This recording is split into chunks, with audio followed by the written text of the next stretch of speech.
요한복음 3장 16절은 성경에서 가장 유명한 구절이고 가장 사랑받는 구절입니다.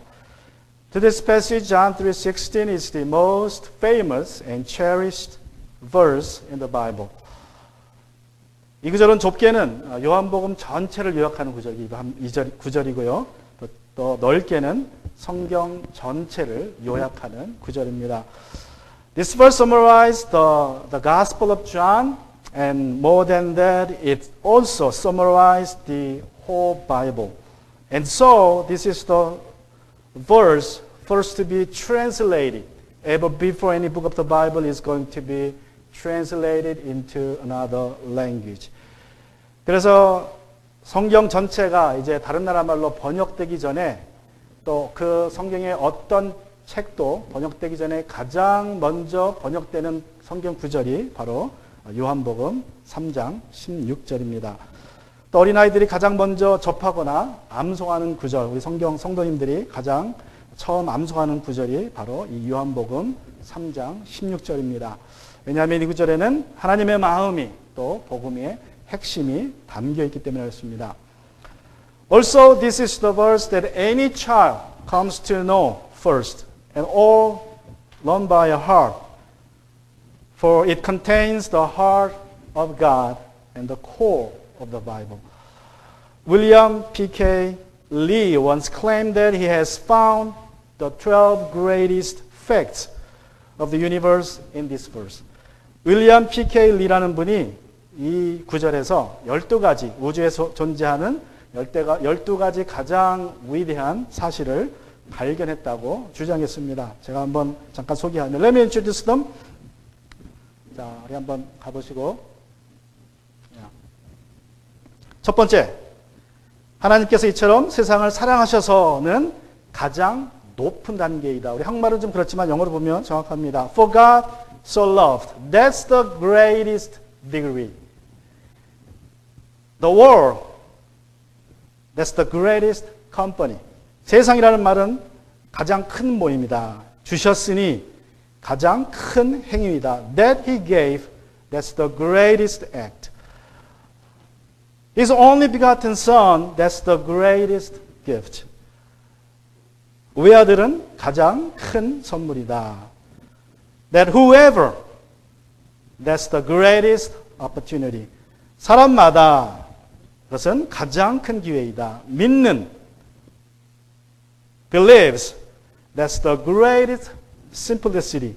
이것은 가장 큰 단순함이다. 그를, in him, that's the greatest attraction. 그들은 가장 큰 매력이다. Shall not perish. That's the greatest promise. 멸망하지 않고는 가장 큰 약속이다. 그러나 우리나라 성경에는 빠져 있지만 원문에 보면 영어 성경에 보면 그러나가 있습니다. 그러나는 가장 큰 차이다. But that's the greatest difference. I like that, But that's the greatest difference. 얻게 하려는 have. That's the greatest certainty. You're going to get it. 얻게 하려는 가장 확실한 것이다. 여러분이 받게 될 것이라는 말씀이죠. And eternal life. That's the greatest possession ever you're gonna have. 영생은 가장 큰 재산이다. 여러분이 소유할 수 있는 재산 중에서 영생보다 큰 재산은 없습니다. 누구든지 이 구절을 제대로 이해한다면 하나님께 주시는 구원의 선물을 감사하게 받을 뿐만 아니라 남은 인생을 이 구원의 선물을 널리 전하는데 바치게 될 것입니다. Whoever understands John 3:16 fully will be grateful to receive what God is offering and be enthusiastic in sharing this precious verse with the world. I want to share today 4 truths that I have found in John 3:16 with you. 오늘 저는 여러분과 함께 우리 제가 요한복음 3장 16절에서 발견한 4가지 사실, 진리에 대해서, 하나님에 대한 진리에 대해서 나누고자 합니다. The first one is this. 첫 번째는 하나님의 은혜, God's grace that I found. 하나님의 은혜가 이 구절에서 보여집니다. John 3:16 starts with these words. 우리 3장 16절에 이렇게 시작하죠. 하나님께서 세상을 이처럼 사랑하셔서 For God loved the world in this way. 하나님께 사랑하시는 세상은 우주나 우리 눈에 보이는 세상, 그 안에 있는 모든 것들은 아닙니다. 여기서 말하는 세상은 인간을 의미합니다. 인간을. The world that God loves is not the universe and things in it that we see now. It means humans, human races. 여러분, 세상이라는 말은 성경에 보면 여러 가지 다른 뜻으로 쓰입니다. However, it also means something else in the Bible. For example, 1 John chapter 2 verse 15. 요한 1서 2장 15절을 보시면 이렇게 말씀합니다. 여러분 성경 요한 1서 2장 15절 보시면 여러분은 세상이나 세상에 있는 것들을 사랑하지 마십시오. 누가 세상을 사랑하면 그 사람 속에는 하늘아버지에 대한 사랑이 없습니다. Do not love the world or the things that belong to the world. If anyone loves the world, love for the Father is not in him. 여기서 말하는 세상은 요한복음 3장 16절의 세상과는 전혀 다른 세상이죠. 왜 그래요? 하나님이 3장 16절에서는 사랑하셨지만 여기서는 세상을 사랑하지 말라고 말씀합니다. Here the world is totally different from the world in John 3:16. God loved the world in John 3:16. But here 1 John 2:15 says, do not love the world. Why? Because the love here in 1 John 2:15 means the world under the control of the Satan. It's the Satan's realm, Satan's kingdom. That's what it means. And everything in it, every material things in the world and every system of the world, every philosophy of the world, so do not love them. 요한일서 2장 15절에서 말하는 세상은 사단이 지배하는 세상을 의미합니다. 이 세상, 사단이 지배하는 세상 속에 있는 모든 물질적인 것들, 모든 사상들, 모든 체계들을 사랑하지 말라고 하나님은 말씀하십니다. 여러분, 하나님이 사랑하시는 것은 타락한 인간이고 방황하는 인간입니다. What God loves in the world is human beings lost in sins. 젊지만 자신이 존경하는 랍비인 예수님의 입에서 나온 말이 니고데모에게는 아주 큰 충격이 되었을 것입니다. 왜냐하면 니고데모는 하나님께서 이스라엘은 유대인들은 사랑하시지만 이방인들은 다 미워하신다고 배워왔고 그렇게 믿어왔기 때문에 그렇습니다. 그런데 오늘 예수님은 니고데모에게 하나님은 유대인뿐만 아니라 세상을 사랑하신다고 말씀하십니다. 세상의 온 민족과 족속과 나라들을 사랑하신다고 말씀하십니다.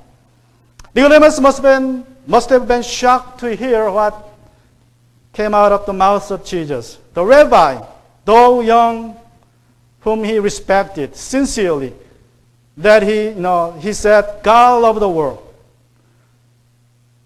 For life, he has been taught. He had been taught and known that God loved the Israel, the Jews, not the Gentiles. However, Jesus just said, God loves the world. All nations, all races of people, as well as the Jews.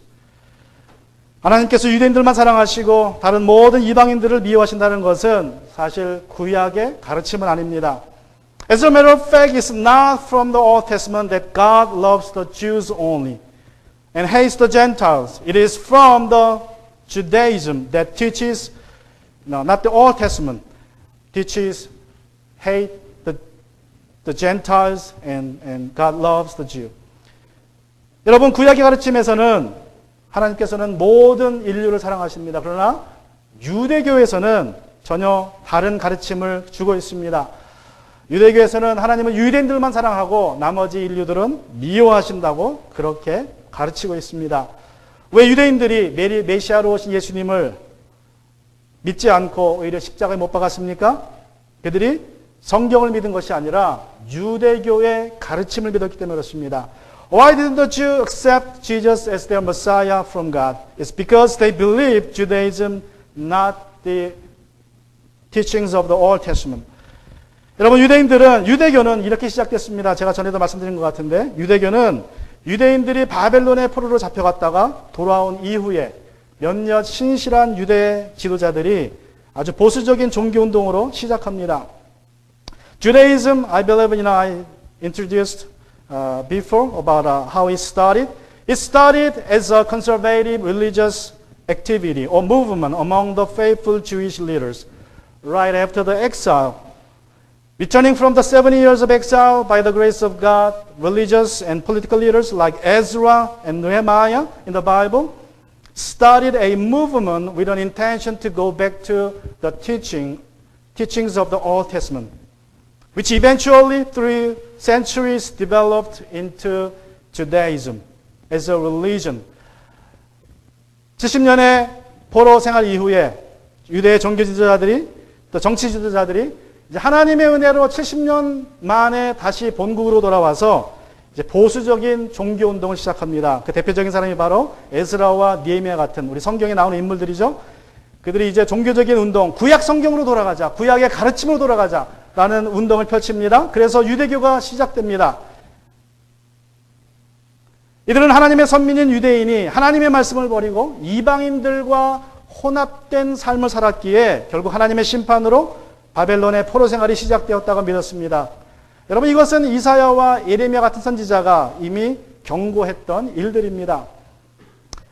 They were convinced that their exile was God's punishment for their sins of forsaking God's word and being mixed with the Gentiles. Now, this is what the prophets like Isaiah and Jeremiah had warned previously. And the Israel had failed to heed their warnings. 그리고 예언의 말씀대로 70년 후에 포로 생활에서 돌아오게 되자 에스라와 니에미야가 철저하게 하나님의 말씀으로, 말씀 중심으로 이스라엘을 개혁하고자 합니다. When the exiled Jew returned to the Palestine after 70 years, as prophesied by the prophets, Ezra and Nehemiah wanted to reform the country, their country thoroughly with the word of God. And so they enforced the Jew to live by God's law, the commandment of God strictly. For example, they prohibited any Jew from marrying any Gentile woman or man, and even they enforced divorce on those who had married already. They send off their spouse with kids. They enforce divorce on people because they want to keep the Jews pure race.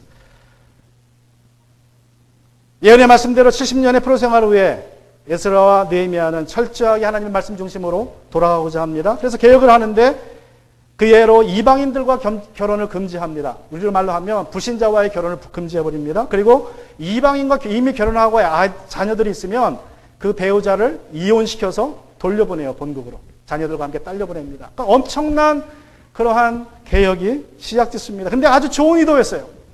아주 하나님의 말씀으로 돌아가서 순수한 믿음의 백성으로 거듭나자는 의미로 그렇게 했는데, 그러나 문제는 시간이 지나면서 이들은 하나님의 말씀, 율법보다는 자신들의 해석, 자신들의 전통을 더 우위에 두기 시작합니다.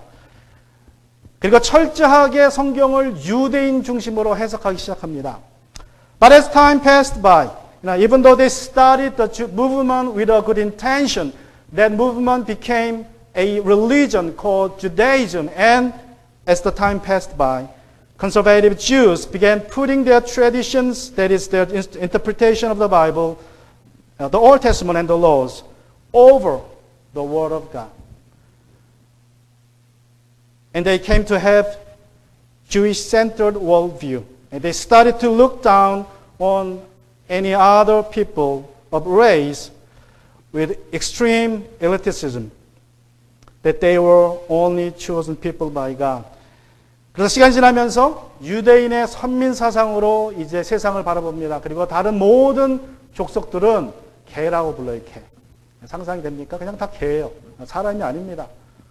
다른 족속들은 취급을 안 해요. 지금도 아주 보수적인 유대인들은 다른 족속들은 그냥 개예요, 개. 진짜로 그렇습니다. 사람 취급을 안 해요. 그리고 선민 사상 속에서 이제 예수님 당시에 똑같은 이 선민 세상이 지배하면서 이제 결국 예수님이 오셨지만, 메시아가 오셨지만 그 메시아는 우리가 기대한 메시아가 아니라고 하면서 예수님을 십자가에 못 박았고 아직도 메시아를 기다리고 있습니다. At the time of Jesus, the Jews proudly, they were proud of being God's chosen people, and they were waiting the Messiah from God. And they thought the Messiah would recover David's kingdom. That's why they rejected Jesus, and they are still waiting for the Messiah to come. 이스라엘의 선생으로 유대교의 대표자인 니고데모에게 하나님께서 세상을 이처럼 사랑하신다는 예수님의 말은 충격 그 자체였을 것입니다. To Nicodemus, who was the teacher of the Israel and the representative of the Judaism at the time, the saying of Jesus, God loves the world, was a hit between his eyes. 여러분, 오늘날에도 하나님께서 믿음이 좋은 그리스도인들은 사랑하시지만 믿음 없는 죄인들은 미워하신다고 생각하는 사람들이 적지 않습니다. Today, not a few believers tend to think that God loves faithful Christians like them and hates the rest. They believe God is going to bless me and love me more than anybody else because I love Him more and I attend worship service faithfully, give tithes faithfully, and share the gospel with others faithfully. If you have this kind of thinking in your heart, then you will end up with being like the older son in the story of the prodigal son in Luke chapter 15. 오늘날에도 많은 그리스도인들은 내가 믿음이 좋기 때문에 하나님은 나를 더 사랑하시고 내가 열심으로 주님의 날 주 앞에 나와서 예배드리고 11조도 열심히 하고 전도도 열심히 하고 주님의 일을 열심히 하니까 하나님이 나를 더 사랑하셔야 한다고 믿는 사람들이 있습니다. 나를 더 복 주셔야 한다고 믿는 사람들이 있습니다. 물론 다 틀린 건 아니지만 이런 신앙 안에 빠져 있으면 결국 누가복음 15장에 나오는 탕자의 비유에서 큰 형과 같은 모습으로 변할 것입니다. 큰 형은 아버지가 집 나간 동생이 회개하고 돌아오자 잔치를 베풀어 줍니다. 잔치를 베풀어 주었을 때에 그것을 보고 어떻게 됩니까? 삐집니다. 아버지가 동생을 위해서 송아지를 잡고 잔치를 아주 베풀고 풍악을 울리자 삐집니다. The older son became sulky. When his father threw a big party for his brother's return, the prodigal son's return. And he complained to his father that he never killed a goat for him when he had been with his father all along. 자신은 아버지와 함께 집에서 한 번도 집을 나간 적도 없고 가출한 적도 없고 아버지를 도와서 집에서 아버지를 섬기며 효도하며 살았는데 나를 위해서는 염소 새끼 한 마리 잡지 않고 집에 나가서 허랑방탕하게 창녀들에게 돈을 다 써버린 저 망나니가 들어왔을 땐 송아지를 잡았다는 것 때문에 그는 삐졌습니다. 불평했습니다. Now he was felt bad. He feeling bad because when his brother, the prodigal son, came back after squandering all the money he had on prostitutes in a foreign country, and his father killed a calf and had a party for him. However, his father didn't do nothing. He didn't even kill a goat. That's what he said. Father, I've been with you for my life in this house. I'm serving you. I was faithful to you, but you never killed even a goat. Then his father said to him like this. 그러자 그의 아버지가 뭐라고 말씀합니까? In Luke chapter 15:31, his father said to him like this. 얘야, 너는 늘 나와 함께 있으니 내가 가진 모든 것은 다 내 것이다. So you are always with me, and everything I have is yours. 여러분, 아버지는 큰 아들도 사랑했고 집을 나가서 모든 재산을 탕진한 그 탕자도 똑같이 사랑했습니다. 다만 탕자를 향해서는 마음이 더 아팠어요. 이런 아버지의 마음을 몰랐기에 큰아들은 아버지 집에 살면서 아버지의 모든 소유가 자신의 것임을 깨닫지 못했고 그래서 누리지 못했습니다. The father loved the older and the prodigal son who had wasted all his inheritance. And he loved them with the same love. However, his heart, the father's heart, was aching more for the prodigal son. The older son didn't understand his father's heart. And he failed to know and enjoy what he had as he was living with his rich and generous father. 하나님은 세상을 사랑하십니다. 그러나 죄인들을 여전히 사랑하십니다. 이것이 하나님의 은혜입니다. 사람들은 다 제각기 갈 길로 갔지만 자기 마음대로 자기가 하고 싶은 대로 심지어 하나님은 없다고 하면서 하나님을 대적하면서 살지만 하나님은 여전히 그들을 사랑하십니다. 그들이 하나님 집에 돌아오기를 학수고대 하십니다. 이것이 하나님의 은혜입니다. God loves the world and the sinners in it. It is God's grace that He loves sinners even when they have gone astray, doing whatever they wanted, and even blasphemously saying to God, there is no God. However, He still loves them and waits for them to return home day after day. 하나님의 은혜는 우리가 아직 죄인 되었을 때에 우리를 먼저 사랑하셨다는 것입니다. 지금도 여전히 죄인을 사랑하십니다. 탕자가 집에 돌아오기를 기다리십니다. It is God's grace that He loved us when we are still sinners. He loves sinners. He's waiting for you to come home. Whatever you did wrong, just come home. He will welcome you. That's the grace of God. And secondly, 두 번째로 하나님의 선물을 우리는 보게 됩니다. We found God's gift in John 3:16. It tells us He gave His one and only Son. 우리 3장 16절에 보시면 외아들을 주셨으니 라고 말씀합니다. 외아들을 주셨으니. 하나님께서 우리를 사랑하셔서 우리에게 선물을 주셨는데 어떤 선물입니까? 그 선물이 바로 하나님의 외아들이라고 말씀합니다. God loved us so much that He gave us a gift. What gift is it? It's His one and only Son. 여러분 한국말 성경에는 외아들을 주셨으니라고 표현되어 있으니까 잘 드러나지 않습니다. 그러나 헬라어 원문 성경을 보면 또 영어 성경을 보면 좀 더 다른 의미임을 우리가 알 수 있습니다. In English, it is put, He gave His one and only Son. But in Greek, it is put like this. Let me show you some Greek words for that. It's a simple 5 words out of it. I just put it, I translate it just like that. It says, His Son, one and only, He gave. That's the order of the words in Greek. 그래서 우리 헬라 말로 보면 그 단어 배열이 이렇게 되어 있습니다. 아들을. 근데 그 아들이 어떤 아들이냐? 외아들을 주셨으니. 여러분 영어에서는 보통 동사가 나오고 뭐가 나옵니까? 목적어가 나옵니다. 그게 정상적인 순서인데 가끔 목적어가 앞에 나올 때가 있어요. 왜 그래요? 뭘 강조하기 위해서? 그 동작보다 무엇을 주었는지 동작의 대상인 목적을 강조하기 위해서 목적어를 앞으로 빼는 경우가 있습니다. 헬라 말도 똑같아요. 헬라 말이 영어하고 문법이 똑같은데 그런 식으로 배열되어 있습니다. 무슨 뜻입니까? 주신 것도 중요하지만 무엇을 주셨느냐가 더 중요하다는 거예요. 무엇을 주신 거예요? 하나님의 아들을 주셨다는 것입니다. In English, though usually in grammatically the verb came first, right? Comes first, and then you have the object. However, here the Greek grammar is same with the English. It has the verb come first, and then object come later. But here the object comes first, and then the verb. Why? Because it's emphatically. The writer, John or Jesus, want to say that God gave you the Son. He's emphasized on the Son. Yeah, it is important to give, but Jesus wants to say that it is not just anything valuable, but the only Son I have. That's what it means.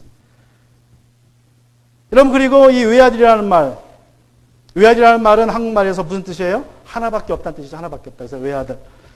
그게 이제 우리 한국말의 한계입니다. In the Bible, in English, it says one and only. It has better meaning than Korean Bible because in Korean, it means only son. Only son, the father had. However, in Greek, it means a little different. You know, even though he is being our only son, you will be treated a little differently. I was the only son to my father, second generation. 여러분, 저는 우리 집에 2대째 외아들이에요. I was second generation, only son in my family, so the government, Korean government treated me specially in terms of the military service. I had only 6 months service when others had, 2 years and 6 months. So I was treated specially because I was the only son. I was precious to my family and valued by my government. 제가 외아들이라 또 2대째라 남들은 다 2년 반 동안 6개월 군대 가는 동안에 저는 6개월만 갔다 왔습니다. 외아들이라고 존경받았어요. 그런데 여러분 중요한 것은 여기서 외아들은 단지 하나밖에 없는 아들을 뜻하는 것이 아닙니다. However, it means in this verse, it means more than that. Just being a one only son.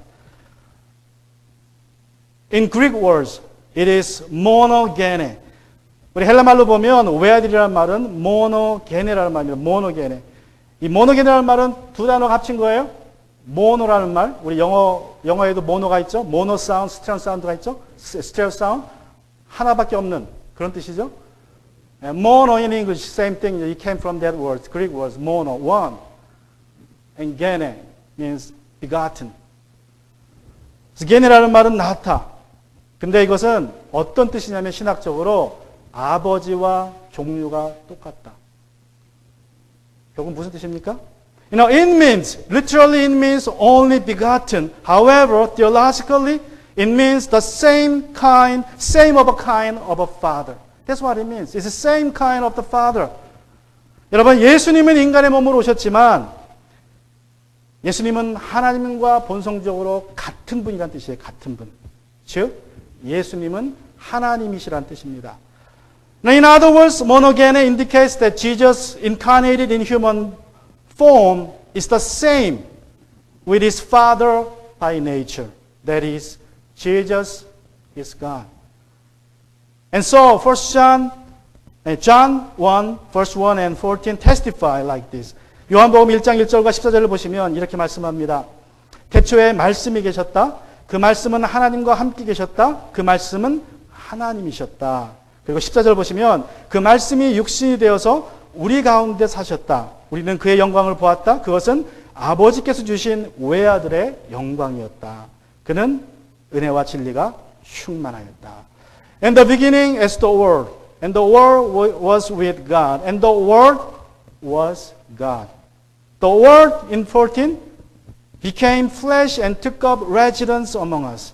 We observed His glory, the glory as the one and only Son from the Father, full of grace and truth.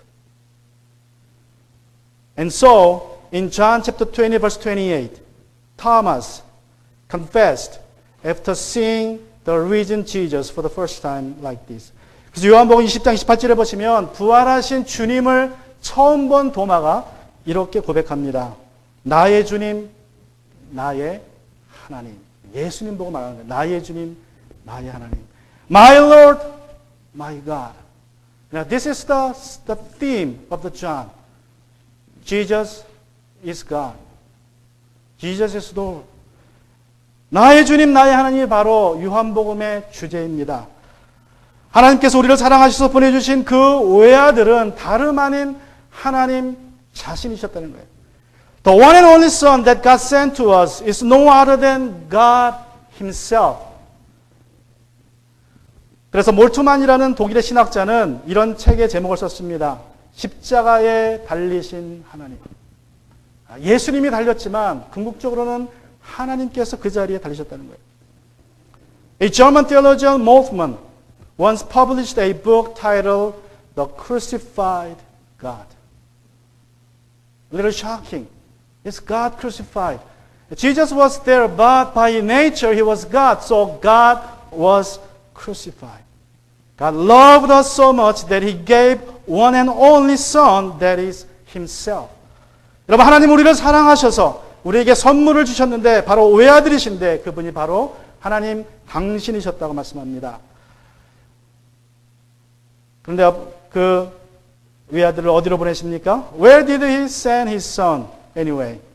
Just to the world? 세상으로 보내셨습니까? 세상으로 보내셨지만 그냥 세상이 아니라 십자가로 보내신 거예요. 십자가로. 하나님은 십자가로 아들을 보내셨습니다. 모세가 광야에서 뱀을 든 것 같이 인자도 들려야 하리라 하는 말씀을 따라서 이제 그를 쳐다보는 사람마다 죽지 않고 산다는 그 말씀이 이루어지기 위해서 십자가로 보내셨습니다. Not just to the world he was sent, but to be, more specific, he was sent to the cross. Just like Moses lifted up the bronze snake on a pole, the Son was sent to be lifted on the cross, so that whoever looks up to him will not perish, but have the eternal life. 요한복음 3장 16절에 나오는 하나님의 선물은 바로 십자가에 달리신 예수님이십니다. The gift in John 3:16 is a son on the cross.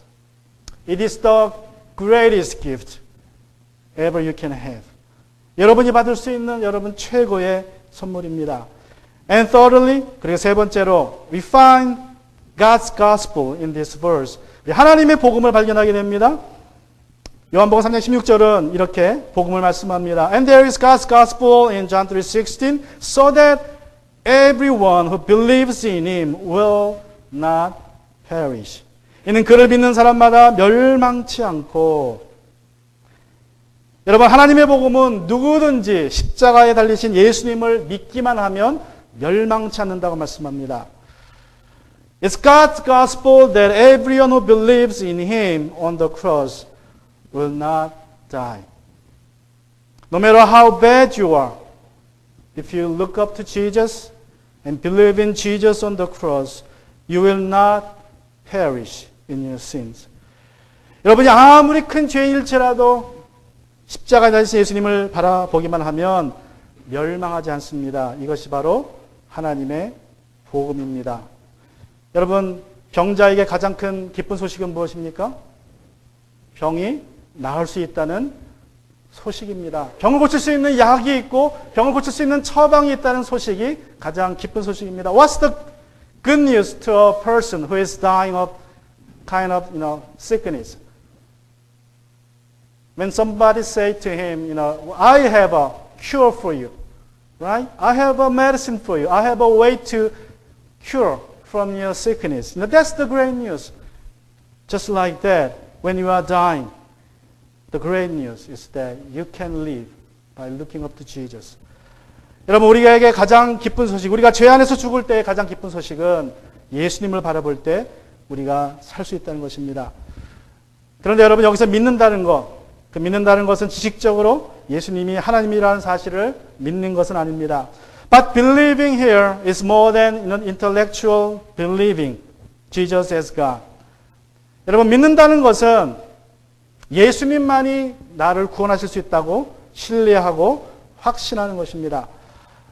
Believing is trusting Him only for your salvation and putting Him in charge of your present plans and eternal destiny.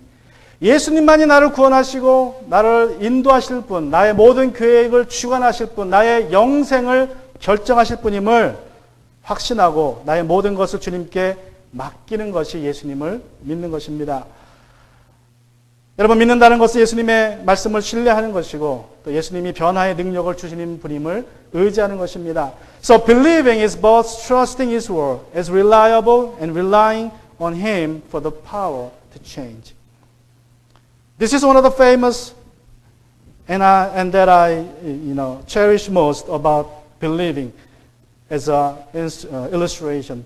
제가 신뢰에 대해서 가장 좋아하는 예화 중에 하나입니다. 여러분 말씀을 드렸지만 오늘 또 말씀드리면 찰스 브런딘에 관한 이야기입니다. It's a story of Charles Brandon. 그는 19세기의 가장 유명한 고개사였습니다. 그가 얼마나 줄을 잘 탔냐면 나이아가라 폭포 위에 약 50m 높이로 줄을 걸어놔요. 그리고 약 1100피트, 그러니까 약 340m 정도의 줄을 걸어놓습니다. 그리고 그 일을 왔다 갔다 해요. Charles Brandon is one of the most famous tightrope walker of the 19th century. He was so good at it that he crossed over the Niagara Fall many times on a 1/16 160 feet high and 1100 feet long rope on several occasions.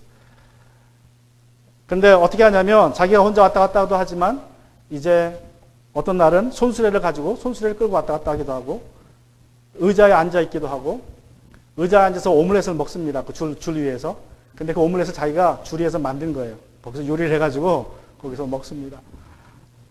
Once he walked on a rope over the fall, pushing a wheelbarrow, and other times he sat on a chair on the rope and ate omelette that he cooked on the rope. 그래서 한 번은 관중들 앞에 이제 줄 타기 전에 묻습니다. And one time he asked the crowd, "Do you believe that I can walk across to Canada on the rope?" 여러분은 제가 이 줄을 타고 캐나다로 갔다 올 수 있다고 믿습니까? 그래서 사람들이 소리칩니다. And they shouted, "Yes, we do. We believe in you." 네, 당신을 믿습니다, 브런딘. 그래서 브런딘이 당당하게 줄을 타고 이제 나야가라로 건너갔다 옵니다. So Brondin slowly but stately walked across and came back. People cheered at his safe return. 사람들이 환호를 합니다. 환호하는 관중에게 브론딘이 묻습니다. Once again he asked them, "Do you believe that I can do it one more time with a man on my back?" 여러분, 제가 이번에는 사람을 업고 줄을 타고 캐나다를 갔다 올 수 있다고 믿습니까? 그래서 사람들이 또 말합니다. 우리는 당신을 믿습니다. 당신은 그렇게 할 수 있습니다. Then all of them cheered again. Yes, we do. We believe in you. You can do it. 다시 브런든이 묻습니다. 그러면 누가 내 등에 타겠습니까? To their enthusiastic response, he asked again, "Then who wants to be on my back?" Suddenly, all became silent. Dead silent. And nobody dared to volunteer. Nobody dared to come forward. 그러면 내가 내 등에 탈 수 있습니까? 라고 묻자 아무도 대답하지 않습니다. 갑자기 조용해져요. 딴 데 쳐다봅니다. 그냥 엉뚱한데. 서로 눈을 안 맞추려고. 그때에 브런딘의 매니저인 해리 콜코드라는 사람이 앞으로 나옵니다. Then Harry Colcord came forward and placed himself on the back of Brondin, who carried him on the rope to Canada and came back. As you see, that's the picture. 이 해리 콜포드라는 사람이 저 브런딘의 매니저였어요. 이 사람이 앞으로 나옵니다. 그리고 그의 등에 올라타서 같이 캐나다로 갔다 오는 거예요. 이게 사진이에요. 실제 사진입니다. 여러분, 이 해리 콜포드라는 사람은 브런딘을 믿었을 뿐만 아니라 뭐 한 거예요? 신뢰한 거예요. 신뢰한 것입니다. Harry was the only one who was not only believed but also trusted him. 여러분, 아무 믿음이나 다 우리를 죄에서 건져주지 못합니다. 전폭적으로 예수님을 신뢰하여 예수님만이 나를 죄의 저주에서 구원하실 수 있다라고 신뢰할 때에 그 믿음이 우리를 구원해줍니다. Not all or any faith can save us from our sins. Only the faith, trusting Jesus 100%, will save us from the curse of the sin. John chapter 2 verse 23 and 24 testifies. 우리 요한복음 2장 23절과 24절에 보시면 이런 기록이 있습니다. 예수께서 유월절에 예루살렘에 계시는 동안에 많은 사람이 그가 행하시는 표징을 보고 그 이름을 믿었다. 그러나 예수께서는 모든 사람을 알고 계시므로 그들에게 몸을 맡기지 않으셨다. While he was in Jerusalem at Passover festival, many trusted in his name. In other words, believe in him, in his name, when they saw the signs he was doing.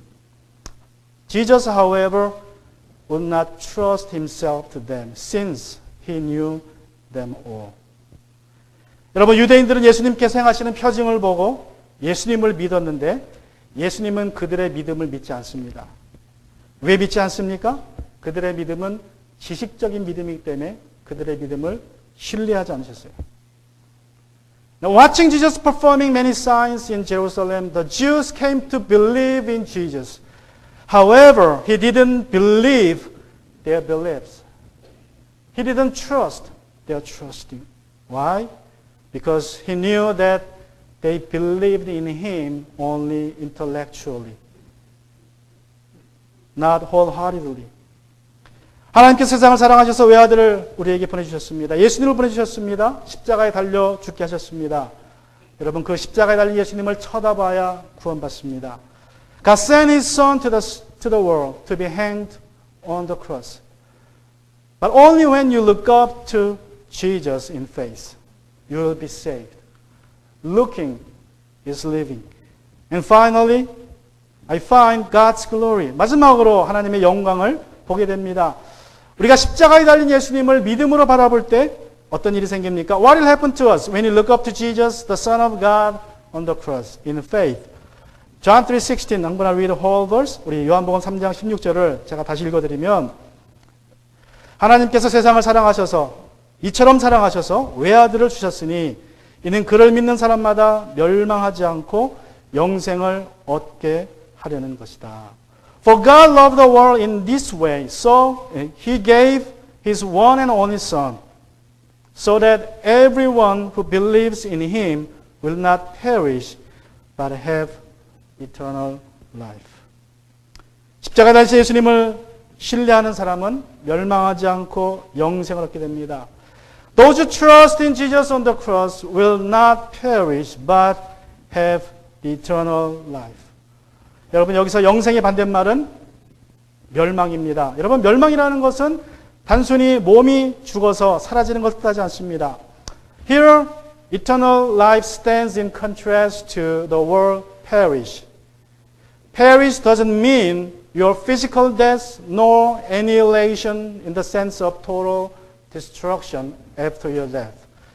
여러분 멸망이라는 말은 그냥 죽어서 몸이 사라지거나 내 존재가 죽은 이후에 사라져 없어지는 것이 아닙니다. 멸망이라는 말은 사랑의 하나님과 예수 그리스도의 존전에서 영원히 추방되어서 하나님의 진노 아래 영원히 거하게 되는 것입니다. 쉽게 표현하면 지옥에서 영생을 보내는 것입니다. Rather, it means spending eternity apart from God and from Jesus Christ and remaining under the eternal wrath of God. Simply put, one is going to spend his eternity in hell. That's what it means by perish. 여러분, 사람은 죄를 많이 지어서 지옥에 가는 것이 아닙니다. 반대로 착하게 살아서 천국에 가는 것도 아닙니다. 사람이 지옥에 가는 것은 예수님을 믿지 않아서 가는 것입니다. 사람이 천국에 가는 것도 예수님을 믿기 때문에 가는 것입니다. A man goes to hell not because he has committed numerous countless evil crimes, nor does a man go to heaven because he has been so good. Rather, a man goes to hell only because he doesn't believe in Jesus. Likewise, a man goes to hell only because he believes in Jesus. 여러분, 영생이란 단지 시간적으로 영원한 것이 아니라 질적으로 하나님의 생명에 참여하는 것입니다. 이 땅에서. 즉, 영생은 하나님의 나라의 삶을 사는 것이 영생입니다. Eternal life is not just living forever, quantitatively, but qualitatively participating in the life of God on earth. So eternal life is the life in the kingdom of God. Romans chapter 14, 17 describes it very well. 우리 로마서 14장 17절에 보시면 하나님 나라의 영생을 이렇게 말씀합니다. 하나님 나라는 먹는 일과 마시는 일이 아니라 성령 안에서 누리는 의와 평화와 기쁨입니다. But the kingdom of God is not eating and drinking, but righteousness, peace, and joy in the Holy Spirit. 여러분, 이 땅에서 의와 평화와 기쁨이 충만한 삶이 바로 영생입니다. Eternal life is a life full of righteousness, peace, and joy here on earth that you can enjoy. 저는 아버지로서 아이들이 기쁘고 즐거운 것을 보면 그것이 가장 큰 행복입니다. As a father, my greatest joy and delight come from watching my kid playing. Happy. How about you? I think parents will feel the same, right? You're just happy watching your kids playing, worry-free. Then how about our Father in heaven? 그러면 여러분, 하나님 아버지는 어떻겠습니까? 하나님 아버지에게 가장 큰 기쁨은 무엇이겠습니까? What will be His greatest delight and joy of our, Father in heaven when He watches down His children living in righteousness, peace, and joy. That's the source of His joy. That's why you're having eternal life is to the glory of God. When He is extremely joyful, it is to His glory. 여러분, 하나님 아버지께서 하늘에서 내려보실 때 하나님의 자녀들이 의와 평화와 기쁨 가운데 살고 있는 걸 볼 때에 하나님 마음이 얼마나 행복하시겠어요. 하나님 마음이 기쁘고 행복한 건 하나님께 영광이 된다는 뜻입니다. In Luke chapter 15 verse 10, Jesus says, 우리 누가복음 15장 10절에 보시면 예수님 말씀하기를 이와 같이 회개하는 죄인 한 사람을 두고 하나님의 천사들이 기뻐할 것이다.